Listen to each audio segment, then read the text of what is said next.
कुल्फीचं नाव ऐकताच लहानांपासून मोठ्यांपर्यंत अगदी आनंदाचा आणि जिव्हाळ्याचा विषय आहे। एकदा या पद्धतीने मावा कुल्फी करून पहा, सगळ्यांना नक्कीच आवडेल।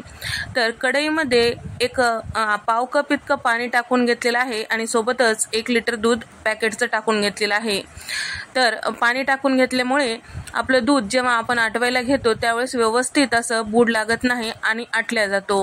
गरम करायला ठेवून दिलेला आहे। मावा कुल्फी म्हणलं की मावा आलंच म्हणजे खवा आलं। तर इथे मी पाव किलो खवा छान किसणीने किसून घेतलेला आहे दुधामध्ये व्यवस्थित मिक्स होण्यासाठी। तर दूध छान गरम झालेलं आहे।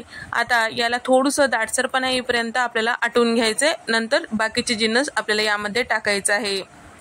उलटण्याने याची साय मोडत व्यवस्थित गरम करून घ्यायचं। त्यानंतर दुसऱ्या गॅसवर कढई ठेवून घेतलेली आहे आणि त्यामध्ये कपभर इतकं साखर टाकून घेतलेलं आहे। आता चमच्याने सतत हलवत याचा पाक तयार करून घ्यायचा आहे। पाणी वगैरे टाकायचं नाही, फक्त आपल्याला साखर वितळून घ्यायचं आहे। आणि हे साखर पूर्ण वितळलं की गॅस बंद करायचा आहे। जास्त वेळ गॅसवर ठेवायचं नाही, नाहीतर हे करपू शकतो आणि रंग सुद्धा चेंज होतो आणि कडसर लागू शकतो। फक्त साखर वितळून घ्यायची। थोडंसं अगदी 1 मिनिट थांबायचं, त्यानंतर दुधामध्ये मिक्स करायचं। जास्त गरम असल्या वेळेस जर दुधात टाकताल तर दूध जे आहे गरम असल्यामुळे वरच्या साईडला येऊ शकतो। आणि त्याचबरोबर हे सगळं छान व्यवस्थित मिक्स झालं की यामध्ये खवा टाकून घेतलेला आहे। किसून घेतल्यामुळे पटकन असं हे खवा दुधामध्ये मिक्स होतो। आता हे सगळं छान व्यवस्थित मिक्स करून घ्यायचं आहे। गॅसचा फ्लेम कमी करायचा आहे। आता कुल्फी म्हटलं की त्यामध्ये काजू बदामचं फ्लेवर आलं की मस्त खाल्ल्यासारखं वाटतो। तर ते इथे मी 4 विलायची सोलून टाकून घेतलेल्या आहे मिक्सरच्या भांड्यात। 5 ते 6 बदाम आणि 8 ते 10 काजू टाकून त्याचं पावडर तयार करून घेतलेलं आहे, ते सुद्धा दुधामध्ये टाकून घेतलेलं आहे। आता हे सगळं छान व्यवस्थित मिक्स करायचं आहे आणि गॅसचा फ्लेम मध्यम ठेवून आपल्याला हे दूध जे आहे छान आटवून घ्यायचं आहे, छान दाटसरपणा येईपर्यंत। तर 1 लिटर दूध मला आटवण्यासाठी साधारण 15 ते 20 मिनिटं लागलेले आहेत। थोडंसं गॅस मोठा छोटा करत आपल्याला हे दूध आटवून घ्यायचं आहे।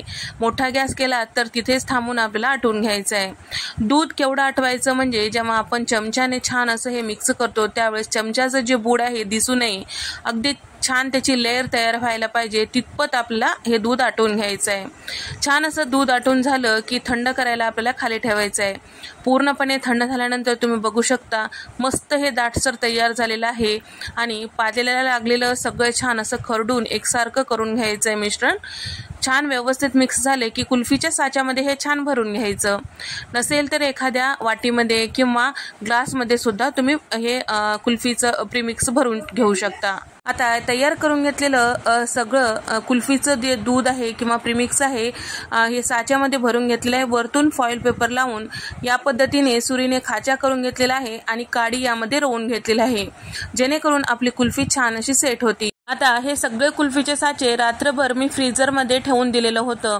छान असं कुल्फी सेट झालेली आहे पहा।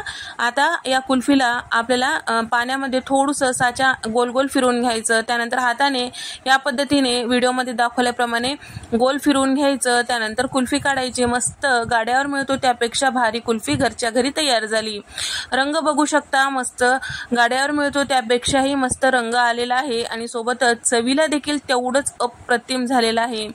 तर या पद्धतीने एकदा नक्की ट्राय करून पहा, तुम्हाला नक्कीच आवडेल। साधी सोपी रेसिपी आहे। तर मी घेतलेल्या प्रमाणानुसार छान मोठ्या मोठ्या कुल्फ्या 9 इथे तयार झालेल्या आहेत। तुम्हाला वेगवेगळ्या प्रकारची कुल्फी आईस्क्रीम पाहायला आवडत असेल तर नक्की चॅनलवर जाऊन पाहू शकता। चॅनलवर अपलोड आहेत। व्हिडिओ आवडल्यास लाईक करा, शेअर करा, सबस्क्राईब